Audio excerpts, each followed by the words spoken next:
What's up, guys? Nick Major here with idobi Radio. I'm in downtown Los Angeles outside of YouTuber Damon Fizzy's apartment. I'm going to head inside and chat with him about his early days and what got him started on YouTube, as well as what led to him stepping away from it a couple of years back, plus what we can expect from his highly anticipated return. So stick around and stay tuned to see what Damon has to say.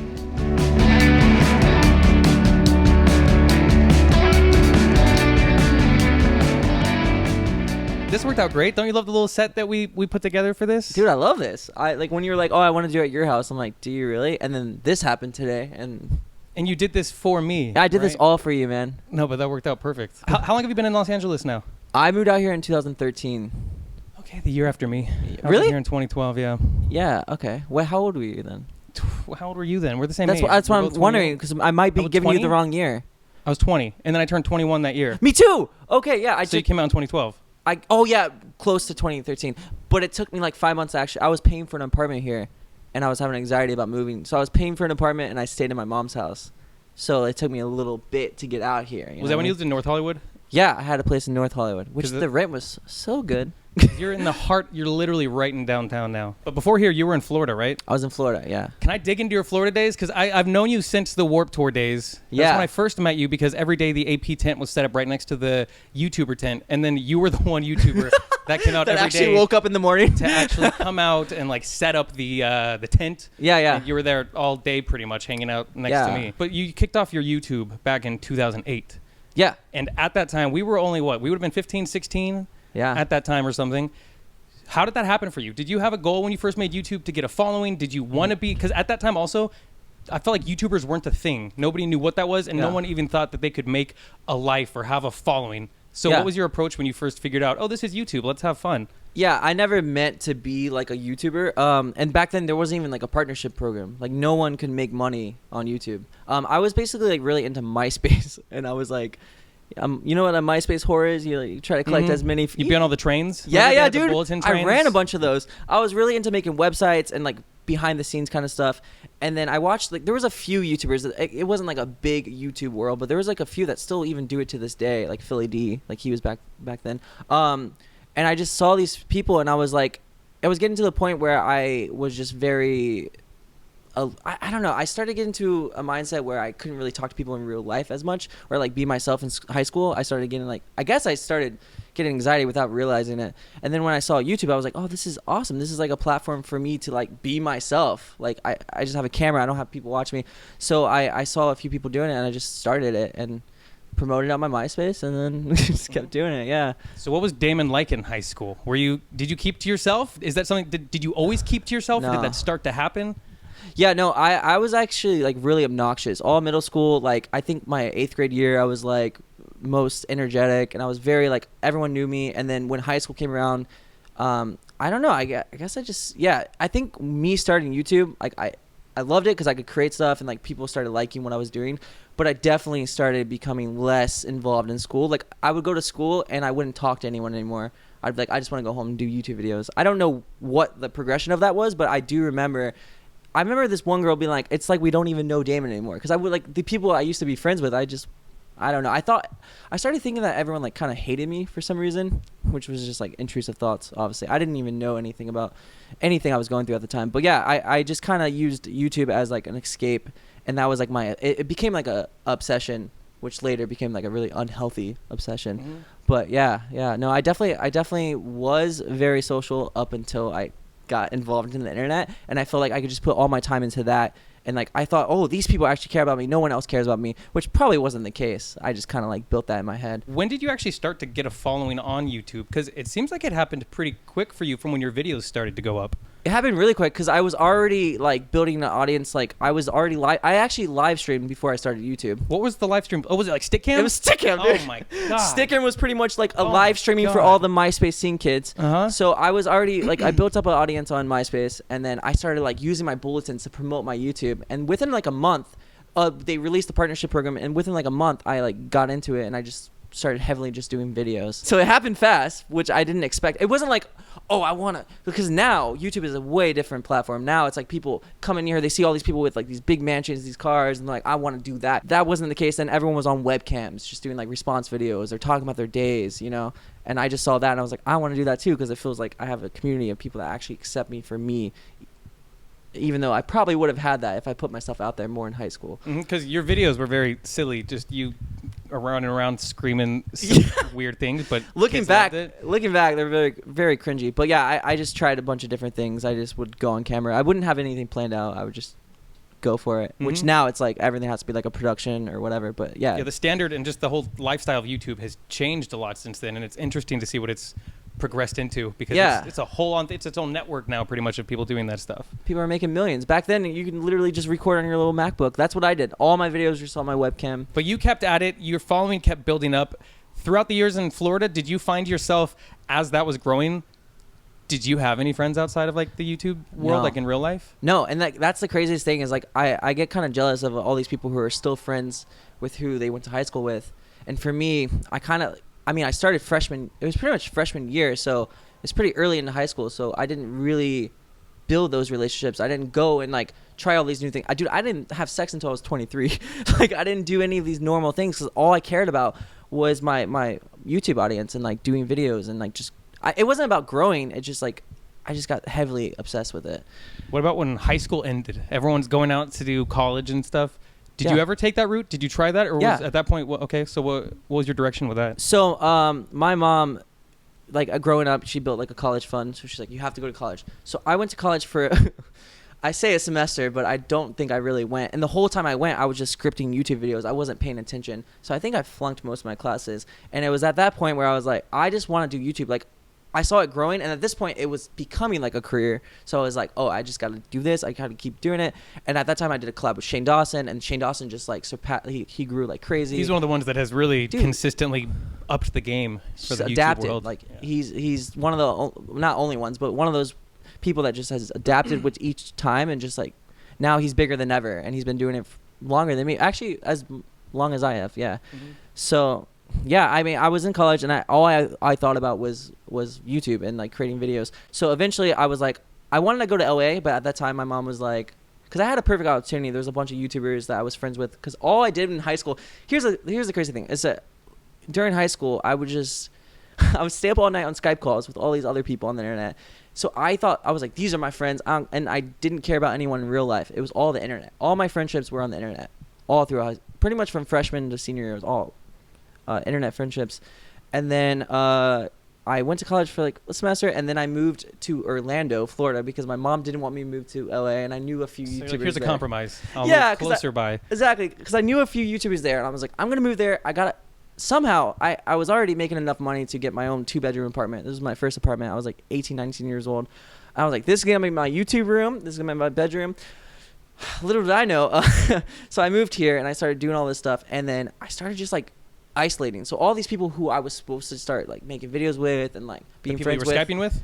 Yeah, well, some of them that actually lived in Orlando. Okay. I just kind of ditched them without realizing. I just like was like, oh, I have to do this, and that's when my anxiety really built up, and I just kind of like started isolating in my house a lot, and I started like losing my mind. And then my videos went from like this fun guy who's just like like crazy to being like, guys, I'm so fucking scared. I slept in my closet last night, and I started being really vulnerable without realizing, because this is like what I did. I just talked to a camera all the time. Was this in Orlando? This was in Orlando. This stuff? Okay. This is when I first started like my videos. Like I didn't even know what anxiety was. Like people didn't really talk about it. Like I would like talk about my problems, and they're like, oh, just snap out of it. Like get over it. You're fine.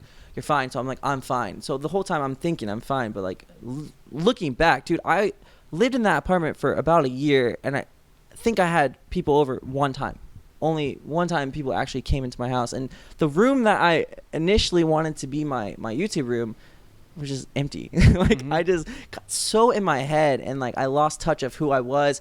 There was times when I would film videos, I would compare myself to other YouTubers. I'm like, oh, I'm too obnoxious. They're being so much calmer. I have to be like this. And I didn't even know who I was anymore. So it was at that point where I was like losing my mind. And then I started realizing I got diagnosed with OCD and anxiety. And then my mom, I love you, Mom. But my mom, she never really like told me anything. So I found out I was actually diagnosed with OCD when I was a kid. But they're like, oh, he's really intelligent. He's fine. Like, it's functional. He doesn't need medicine.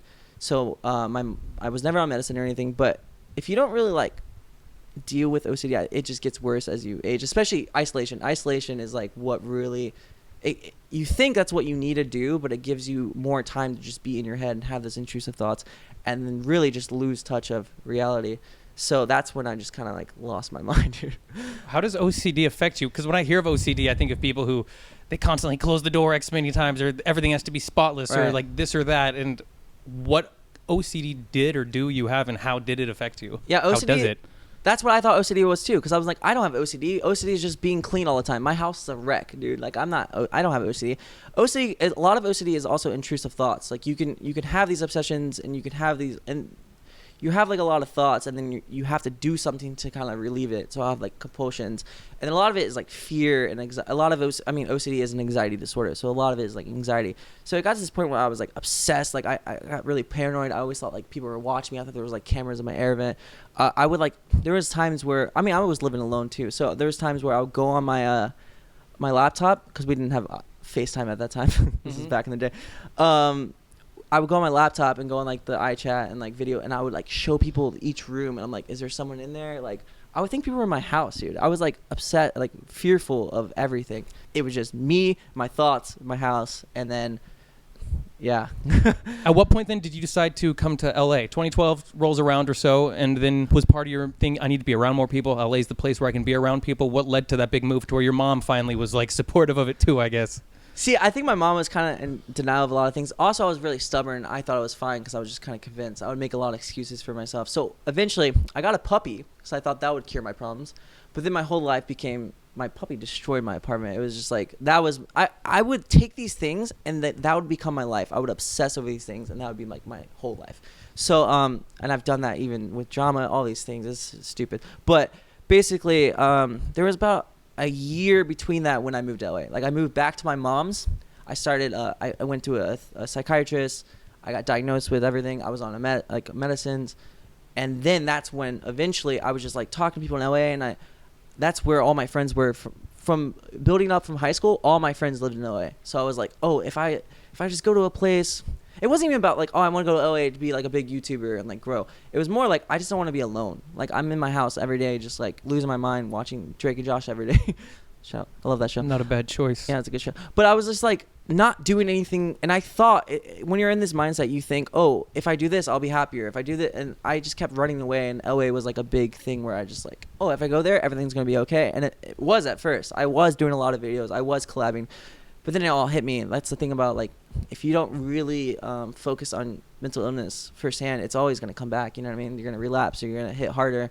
And that's kind of been it's been like a roller coaster over the years. But yeah, it took a little bit, and then I eventually moved out there. And my mom supported it just because I was very confident on that. I at the time, I don't think I was as aware as I am now too. Like everything is more talked about now. We're losing people to mental illness, like even celebrities.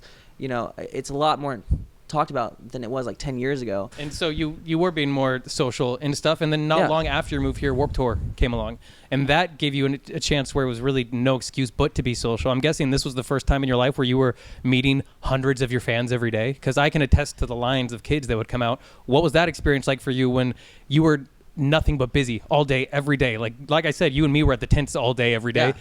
Kids were coming up to meet you all day, every day. And that, first off, that must have been nice to kind of see the response to the work that you've been doing all these years. But how was that time in life, the Warped Tour summers? Yeah, it's kind of like a drug. It was really addicting because like the last year or two, I just kind of spent alone in my house. So like doing that, I didn't want to like leave, or I wanted to meet people, every one of those people, because I'm like, I don't experience this. And Warped Tour actually kind of made me realize those videos that I did in my apartment in Orlando talking about anxiety and stuff, I was always embarrassed of those. I actually literally wanted to delete all of those. Going to Warped Tour, I had people like cry, being like, that saved my life. That's what made me realize I have an anxiety disorder. That's why I'm so happy now. And it's kind of weird to look back because all these people like saw that and fixed themselves and like grew. And it's weird to look back because I feel like I never really took that time to fix myself and like get the proper help that I need. But we'll probably get to that later. But no, going on Warped Tour, it was amazing. Like, it was just crazy to see the impact. Because if you're spending so much time in your house doing these videos, you don't realize that it's actually impacting people. I did it in a selfish way. I did it because it helped me. And then having all these people, like, share their stories, I'm like, whoa, this is actually like those videos I was so embarrassed about is actually like changing people's lives. So that changed my life. Where did the word Fizzy come around for everything? And then it was the Fizzy family, because that's who all these people are, I guess, is the Fizzy family and Damon Fizzy. How did that name come to be? That's kind of crazy. Okay, so when I first started doing live streams, it was in a very scary world. I mean, it was in the beginning, but there was a lot of like hackers, like people. There's a whole. I have an active FBI case still to this day because of this. But basically, I started the internet with my real name, and because I didn't know anything, I didn't know any better. What's this YouTube? What's this? I mean, yeah, this is my name. I'm doing live streaming, whatever. So my live streams before even YouTube, they got a little crazy. Stickcam. Yeah, Stickcam. Dude, people started like calling my house all the time, threatening to like kill my parents. And dude, the internet sucks. It's even sucked since back then. My God. Yeah, no, it was actually worse back then because there was no such thing as people being sensitive or trigger warnings or any. People are so smart and aware. That wasn't back then. It was cool to be edgy. And that's why it's crazy to look back on all these people being canceled for things like years ago. The internet was just such a different time. Mm-hmm. It really was, man. But yeah, I started getting, it got to the point where I was getting grounded. Like my mom didn't want me to go on the internet because people were constantly calling. They knew where my mom worked. They knew every car my mom owned. They knew where my stepdad worked. They knew everything about them because they just found their information. I don't know. It was crazy. So it got to the point where I was like, okay, this is getting crazy. I want to keep doing this. I'm addicted to this. So I just came up with, in high school, the little friends I did have, which they weren't really friends, they kind of just made fun of me, but they would start calling me Deefizzy.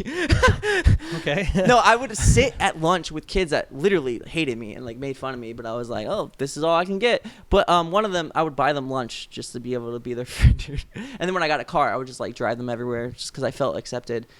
Really sad, man, to look back. But yeah, they call me Deefizzy, so I was like, oh, I'm going to come up with this. And I was just like, oh, Damon Fizzy. It just kind of came. And it actually helped a lot. And then Warped Tour, as we were just talking about, it was a cool, fun, great moment for you.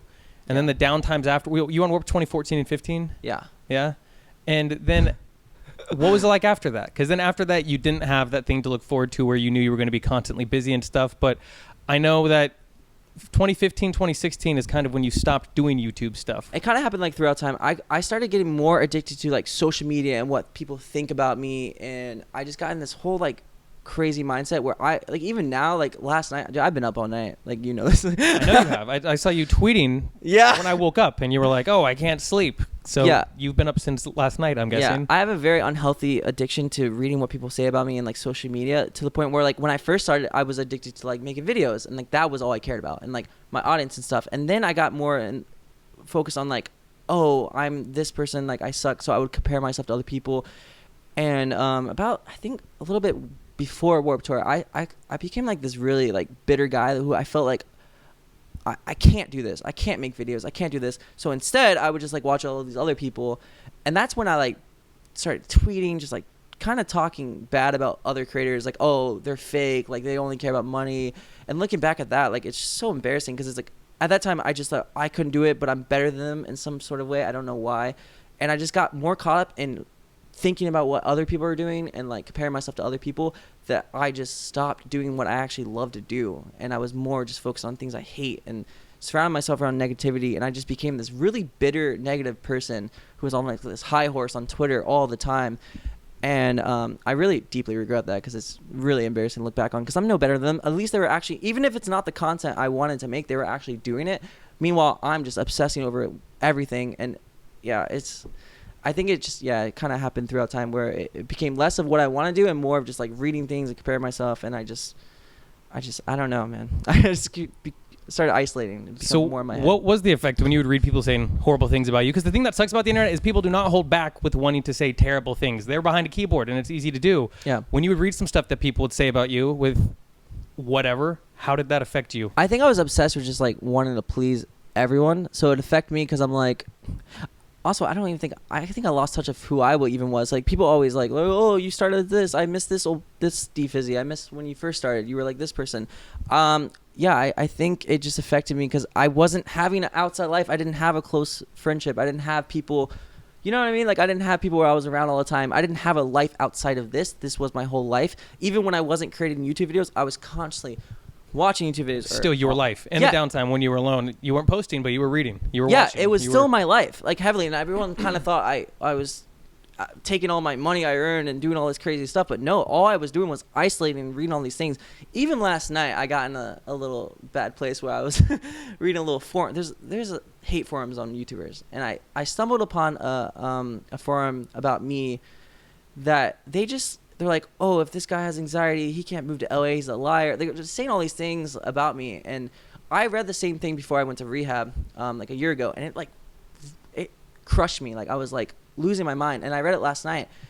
And I kind of agreed with some of the stuff they were saying because I was like, I did lose myself. I was like this bitter person. I did become someone I'm not. I was really hateful because I felt like I couldn't do the things I wanted to do. So I'm going to bash other people who are just doing it. Even if it's not like what I wanted, like I'm not cool with it. But you don't have to sit there and obsess over other people. Like comparing yourself to other people when you're in that mindset of depression is like the worst thing you do because it just prolongs it. You know, it's like your life stops, but everyone's still moving. So you feel bitter about it. So you want to like talk bad about it, I guess. I know it was 2 years ago or so that you ended up heading to Florida. Is that right? Or was it 2 years ago? It's about a year ago. Yeah. Oh, was a it year ago now. Yeah. Okay. Well, in August. So no, it's a year and a half, I guess. I don't know the days. But what led to that? Because I remember I saw you just before that. You stopped by my place and we hung out for a bit before you were heading down to Florida. Yeah. And it seemed like you did you just kind of went down there to find yourself, maybe get some help that you needed. What led up to you deciding that this was the best option? What did you do in Florida that ended up bringing you back this way? So basically, I spent a lot of days alone. I was like, it was just like a repetitive cycle where I realized I was kind of like reflecting, and I'm like, this just keeps happening. Obviously, something's wrong with me. Like, I need to like fix this. And then my mom, I was actually like my mom, like, because for a while my mom was like, oh, just why are you alone? Like, go do something. Like, why aren't you posting a video? My mom's like my biggest fan, but she didn't really understand what I was going through, which a lot of people don't. You don't know what someone's going through internally. And then she would always just be like, oh, stop, just snap out of it, whatever. But finally, I think she kind of realized what was really going on, and I finally opened up to her, like, because I was also just like going through money. I wasn't doing new things. I was just, you know what I mean? I was just like financially screwing myself. I was screwing myself all around, and I think she just finally like was like, okay, you need to come back. And I was like, I just fully opened up about everything, and she's the one, because like for me, when you're like in that place where you're just like losing your mind, it's hard to like get help. It's hard to like sit there and like, oh, let me check myself into this. So I had to finally, because I always thought I had to be independent, do everything myself. And finally I was like, Mom, Dad, well, my stepdad, I'm losing my mind. So they helped me get into like a rehab program. So I checked myself. Also, I was struggling with an eating disorder as well, because when I first started YouTube, actually the month I started YouTube, I became a vegan. And then I think at the time I was like, I love animals. And that was like a big part of my YouTube journey, is like talking about animals. And I did stuff with PETA at the time, and I was always wearing PETA shirts. And then I think now looking back, it was just another thing to control and obsess over. Like, oh, now I have something else, my diet. And so I was obsessing over, I can't eat anything unless it's healthy. I wouldn't eat anything. Like, I literally it got to the point where I was like starving myself. So I got into this program. It was for OCD, anxiety, and eating disorders. In Florida, and I wanted to go there instead of here, because here I was isolated, and there at least I had my family. That experience, though, going to that rehab spot, was that eye-opening for you? Was that what you needed? Did that prove to be a success for what you were going through? I mean, that program in general didn't entirely help me, but what did help me is being around other people and seeing their personal struggles and realizing I'm not alone. Like, a lot of people couldn't eat a lot of, like, they had, see, OCD is all very different. A lot of them is like things dirty, and they can't eat certain things, or they can't touch things, like what you said earlier. That is a part of OCD. The one that most people just assume they have to turn the light off 5 times, like certain things, rituals and stuff like that. So seeing all that and like talking to them, it made me realize like I'm not alone. But when you're alone, you feel so alone. Like I was isolated. I was alone, and I made myself that person. But being around people struggling, I was like, okay, like I'm not alone. Like everyone's struggling. Like not just me. Like everyone in this world is struggling with something, and it was really eye-opening in that way. And then you made the decision to come back to LA. Yeah. What was your plan? What was your mindset when you finally decided to make the jump to come back this way? So I told myself I'm not gonna move to LA unless I have something to get me out of the house, like a thing that is bringing me there. And then I had a call from a friend. He was like, hey, like we have a podcast. This company wants us to do a podcast together. I want you to be my guest, blah, blah, blah. So I was like, yeah, dude, I want to get back in the spotlight. I want to do this again. So it was basically that offer to do a podcast that brought me back out here. And then I moved back to my same room. I was subletting this room to someone else. And then he had actually moved out that month. Like, he was leaving. So I was like, this is the perfect time. Like, everything just kind of worked out. So I just came back. Yeah. And even while you've been back, have you made any of the changes that you wanted to in regards to being around people more? And if not, why, dude? This is going to get deep. Okay, so looking back, I definitely like to distract myself with chaos. I like to get in a chaotic situation. So I had a relationship before that was like lasted like 3 years. Horrible relationship on both ends. Like, looking back, I would isolate myself. I get anxiety, and like anxiety and depression affects your partner in a really negative way. And like you can't see what's going in someone else's head. You know what I mean? But like, I felt it, but I would like just push myself away from everyone. So that just was like my full life was just like this toxic relationship. And I was like, I'm not gonna date ever again. This is my first relationship ever.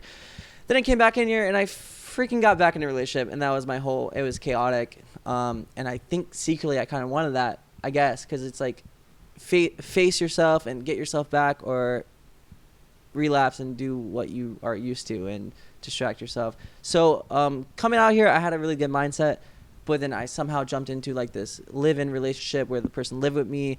And that's like that's both of our faults. Like, I'm not blaming anyone. But so for months, I just was dealing with all of this craziness. And then now I feel like I'm back in that mindset of when I first moved to LA. I moved back with like this really good mindset. I'm going to do this. Like, I'm going to be recording this podcast twice a week, blah, blah, blah. Okay. But then I kind of just lost myself again. And right now, I'm back to just, I feel like I'm in a better place now because I'm saying yes to things. Like, dude, normally I wouldn't have never said yes to even doing this. And then I just recently did another podcast where I didn't even know the person, and I'm always need to know every detail about everything. And even if I do terrible, my one thing I did learn in rehab, because it was like exposure therapy, it's called CBT, cognitive behavior therapy. It's basically you are exposing yourself to things that just really freak yourself out to the point where eventually it won't. So now I'm just saying yes to more. Facing your fears. Exactly, you're facing your fears. Mm-hmm. And so yeah, that was kind of like a thing we did in rehab. Like, we would rate it, like, what is how much anxiety does this give you from like a scale from 1 to 10? And then they just keep exposing yourself. They're bringing you to malls. You have to do these crazy, whatever they tell you to do, you have to do, to the point where it doesn't freak you out anymore. I hate public speaking, and I hate talking in front of people, which is crazy because I know. You watch your videos, and it seems like you're the happiest, bubbliest, loudest, craziest kid. And that's what people don't understand is like, he doesn't have anxiety because like, look at this, he does this crazy thing, he went out in public. They don't understand the behind the scenes or what it took to do that. They don't understand any of that. But like, dude, I can't even look in the eyes of like someone at CVS just like buying something. Like, I get really bad anxiety. So like, they were just like pushing me to do all these things, and I definitely had panic attacks during a lot of it. But yeah, I would always make these excuses. So now I'm like not making excuses. I'm just saying yes. And even if I'm terrified, I'm just doing it. So I just feel a lot of growth in what I'm doing. And I definitely feel a lot of progression now. Mm-hmm. So you haven't used much of YouTube in the last few years, but you have been pretty active on stuff like Twitter and Instagram and stuff. And I've noticed at times when you're going through dark moments, you will turn to those social medias and you will post really worrisome videos that I've reached out to you about. And I'm like, whoa, dude, are you okay? Or you will tweet things that I know must scare your fans and people who are following you. How do you feel in those moments when you're posting that and you know, like, man, this is going to really scare a lot of people? Because myself included, I have called you before when you've shared some of that stuff. So I think that's just when I like hit an all-time low where I just think like my life's over. I just get so in my head and I'm just completely alone, where I just get too deep, and then I don't really think about the fact that there's people I just want to get, I don't know. I don't really think about, that sounds bad. Like, I don't think about the people seeing it, I guess. I just think about what's deep in my head, and I just post it without realizing that it could impact someone in a negative way. So yeah, I definitely regret. Like, I don't want to worry anyone. I know what you're talking about. I've had people really worried. But I also get that it is your one outlet that you've always had is the internet, social media. That's always been your release. I definitely have. I've grown to have a very unhealthy relationship with social media, and that's just been like my go-to, where I just think, I'm just gonna I just write it, and I don't really think about the feedback that I'm gonna get. I just think about how dark the place I'm in, how I feel. And I don't think about how others feel or how they're going to feel from my statement. I don't want them to like worry or feel like that. But yeah, I think it's just, growing up with this just being my comfort zone, where I feel like these are the people that care and these are the people I can talk to. And I I do regret it in the sense where I never really had the firsthand experience because I isolated myself so much where I didn't think anyone around me actually cared. But it took it to another level when I was in Florida, and I did post some things, and cops ended up in my house wanting to take me to like a mental, like a hold, like what is it called, a mental facility, like for like a 72-hour hold, and my mom like kind of talked them out of it. But that's when I realized, I was like, oh whoa, like this is real life. This isn't just internet. Like, you know, I kind of separate. My whole life is the internet, and I don't think about like the real life outside world. Yeah, I don't think about the outside world, and I don't think about the effect that it's gonna cause. So yeah, do I regret it? Hell yeah, dude. I don't want to make people feel worried or feel bad. And it worries me, bro. Yeah, that's where I wish you could just text me during some of that stuff. Which you have before. We have chatted during some of that stuff, but yeah, it's always worried me. I mean, I don't regret being like vulnerable and like open up about issues, but I do regret. I know what you're talking about. Like I would say things just like really scary, like just about wanting to end my life and just like not be here anymore. And I definitely that could impact someone in such a negative way. And like, I don't know why I did that, but yeah, I definitely don't want to do that. I'm definitely realizing now that people do care about you. It's not like what I thought. I thought like no one cared, and I thought like, I don't know, it's all these intrusive thoughts. But yeah, definitely regret worrying people, man. Like that's not my goal ever. A few weeks back, you got people to get the hashtag going, Deefizzy YouTube comeback. Yeah, that was last week actually. Yeah. You've been last week, and so you've been saying you're going to be coming back to YouTube. Yeah, so I met this kid who used to hate on me on Twitter. So I found him by hating on me, which dude, I understand. I would hate on a lot of the stuff like that I did too, and then we just really connected. Now he's been helping me. He films videos, edits people's videos. That's like his full-time thing.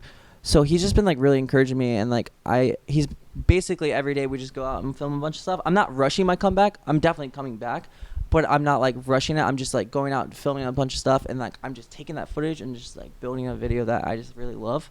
So yeah, I'm in the place now where I just want to get back into this. This is why I'm saying yes to stuff like this, because like before I hid from the camera, I hid from photos, unless it had a ton of like filters, because I had so many insecurity issues. But yeah, I'm definitely in a place now where I just want to do the things I love again. I miss making videos. I miss creating. I miss making people happy. I don't want to like make people worry or feel a certain negative way. I want to make people feel good, because that makes me feel better. Like making people feel like that, just I didn't realize puts me deeper in that place and like prolongs that feeling of depression, anxiety, and all that. So yeah, no, I'm definitely getting back in that mindset where I'm like, dude, I'm alive. Like everything I thought, like I'm not dying. Everyone progresses at a different rate, you know what I mean? And like I think the internet, we see all these like 14-year-olds with like 5 million followers in their mansions and their Ferraris. That's not going to be. I'm interested to see how for a lot of them that's going to go down the road, because that is putting a lot on these young people. Exactly. You don't even know what it's going to. I started when I was young, and like look at me now. Like you don't know what it's going to happen with them. You know what I mean? But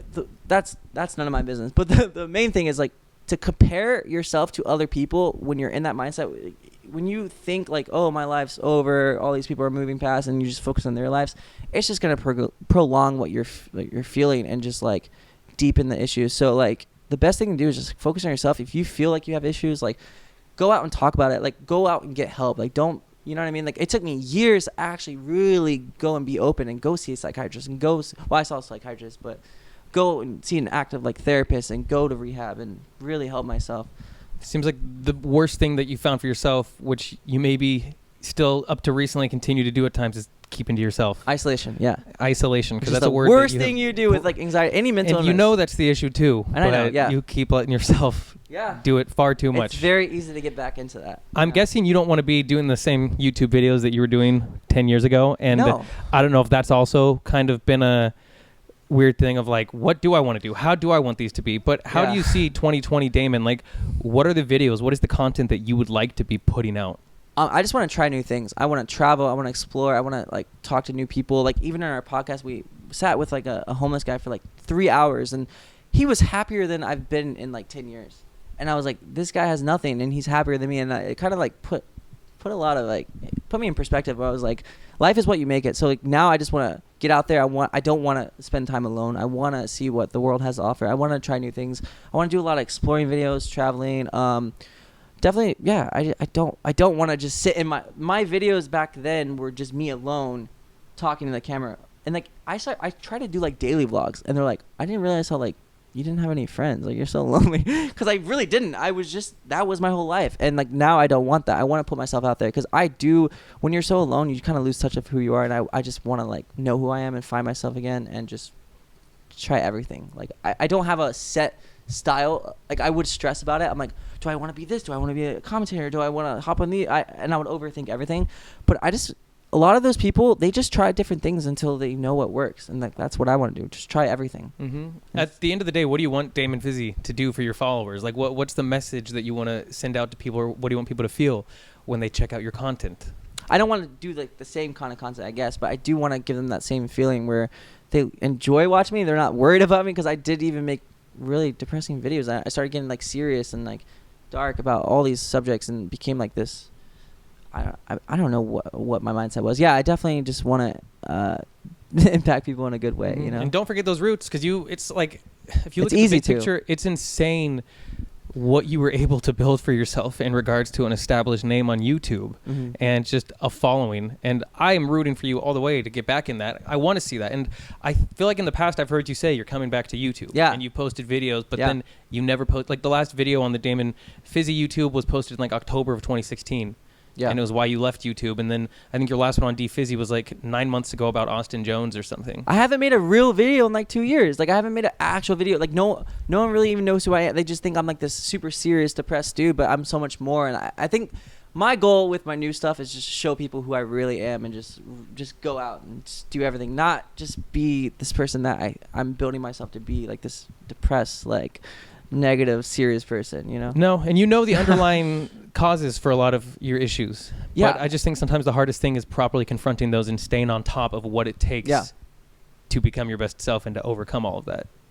Apart from being around more people, I saw your post the other day where you mentioned church, which surprised me. You mentioned going to church and how it makes you feel when you come out of it. How did that happen? Yeah, recently I started going back to a church, and I met a guy at Chipotle, actually. He just sat with me and talked to me for like 2 hours about life and just his struggles and trying to kill himself and all these different things. And I was like, whoa. And he said church saved his life. And he's like, oh, and I was like, what church do you go to? And he's like, I go here. And I was like, that's literally a church I went to a few times recently since I moved back. So I started going again. And yeah, dude, like, I think in a time like that, you just need, like, just being preached out, because church isn't just I'm not saying just go to church to be like, treat it like therapy, but sometimes it feels really therapeutic, because it's not just talking about the Bible and stuff. It's also just talking about real life issues and life and just financial stuff and just getting yourself out there. And it puts you around people, which is one thing that you so often lack in your life, is being around people. So I think that's great, whatever crowd you find it in. I think that nothing's more important, it seems like, than you being around people, which I feel like you still need to do more. Yeah, no, I need way more. And I'm actually about to like start volunteering, because I live pretty close to Skid Row, so I just got approved. I'm going to start doing volunteering there multiple times a week. I just want to be around people and just meet all varieties, not just like YouTubers and creators. I want to be around everyone. Yeah, I definitely just put myself out there more, because when you just are in your head, that's when things just go real bad, and I end up tweeting really depressing things. So no, I definitely, you're right. You've been at your lowest of lows in recent months and years. Where are you now? Back and forth. Are you happy with where you're at? How do you emotionally and personally feel? Often I feel like I'll go to sleep and be like, what am I even doing? It's really easy to get back into that, because you could be on a good path and like be like finding things that you enjoy again, and then you get back in the mindset, I'll like see things. I really just need to get off social media so much, because that really causes, because I love having that interaction with people 24/7, but also like it could just really put you in a bad place if you're already feeling so bad about yourself. Like one thing could just like trigger you. It's not their fault, it's me consuming my mind with that. So I feel like now I'm on a good route. I just have to keep it up, because like I definitely force yourself to do it, Damon. That's the thing, is like my whole life has been like a roller coaster, and it's so easy to get back into that, and I don't want to get back into that. So you can't. I know. Don't forget, we are young once. We live in LA, and we are gonna hate it if we ever look back on our time spent here and we're like, damn, I really wish that I just made myself go out more. And I already wish do that that. I did this. So. I know. So why not? So you have to start now. Exactly. Because I always think like I'm 28 already, and I'm like, time is flying. You're 28 too. Yeah, exactly. We both know how fast time has flown by. It has, but it's easy to think like, oh, my life's over, because I see all these youngins doing things, but we're still young in the real world. Like we are, and never. You already said said, don't compare yourself to other people. Exactly. So you can't do that. Yeah, exactly. So you need to, in 2020, make it your year. We need that comeback, the full comeback, because I think it'd be great to see you. It's LA. There's so much cool stuff out here that you could show people. There's so many fun things. If you want to travel, that'd be amazing too. Get back on it. Then that's what I want to do, man. I'm ready Thanks for for believing me, man. I believe in you, man. I've never fist pumped anyone in my life, but that's right. That was the first one ever. It was pretty shaky, and it wasn't the best I've had. But do you like that? It's a kind of a limp wrist. Yeah. There we go. That was better. We'll add a little explosion to it at the end. Stay happy, dude. Be positive, because I hate to see my friends in low places, and I know you have such potential to do so much cool stuff out here. So I'm excited to see you stay productive, because you are putting it out there, and you better stick to your word. Because it is the time to shine and not fall back onto the depressive episodes that are so easy to let take over you. Yeah, that's definitely when you're like, oh, you've like stated you're going to come back, and then you don't, like that. I look back and then I regret that so much. And when I was reading that hate for him, he said, oh, he always says he's going to come back and he doesn't. And it's like, I am in that place where I'm like, I want to do this. And then it's so easy like to fall back into that depression and that bad mindset. But definitely want to keep pushing forward. Just don't underestimate the support you have, both in real life. Well, everyone is in real life, I suppose. But I mean, your personal friends out here, the people online who just love and support you, because you got such a team rooting for you, dude. Thanks, man. Make it happen. Appreciate that. 2020, the Deefizzy return that we all need. So I hope it all goes amazing. Thank you. I appreciate that. And I hope everything goes well with you, dude. I love your interviews. So I'm honored that we're actually doing an interview. I met you on that was fun back in the day. So